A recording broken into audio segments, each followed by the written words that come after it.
بسم اللہ الرحمن الرحیم۔ السلام علیکم۔ زینب ٹی وی کے ناظرین، آج کے درس حدیث میں خوش آمدید۔ درس حدیث کا موضوع ہے نبینا شخص نماز کہاں ادا کرے۔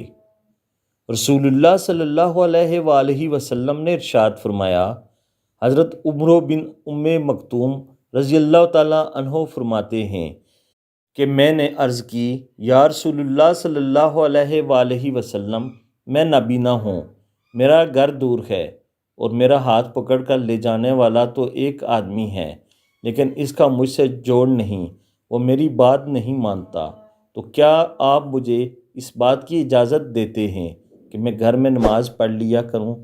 حضور نبی کریم صلی اللہ علیہ وآلہ وسلم نے فرمایا، کیا تم اذان کی آواز سنتے ہو؟ میں نے کہا، جی ہاں۔ حضور صلی اللہ علیہ وآلہ وسلم نے ارشاد فرمایا، پھر اجازت دینے کی گنجائش نہیں۔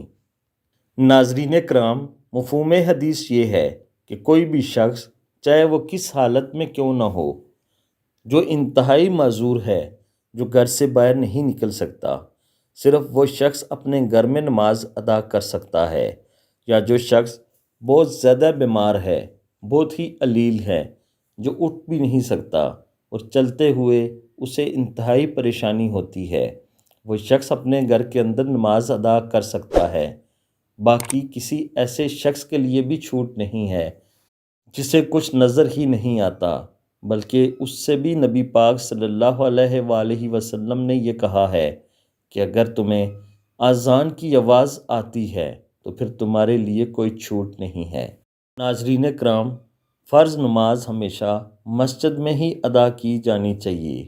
دوسرے لفظوں میں، مسجد ایک کمیونٹی سینٹر ہوتا ہے جہاں دن میں 5 بار تمام مسلمان بھائی ایک دوسرے کے ساتھ ملتے ہیں۔ وہاں وہ اپنا دکھ درد بھی شیئر کر سکتے ہیں اور سوشل ایشوز کو بھی ڈسکس کر سکتے ہیں۔ نماز کا صرف فائدہ یہی نہیں ہے کہ یہ اللہ سے ملاقات کا ذریعہ ہے، بلکہ یہ مسلمان بھائیوں کے باہمی تعلقات اور محبت اور الفت کا رشتہ قائم کرنے میں بھی معاون ثابت ہوتی ہے۔ اللہ تعالی ہم سب کو عمل کی توفیق عطا فرمائے، آمین ثم آمین۔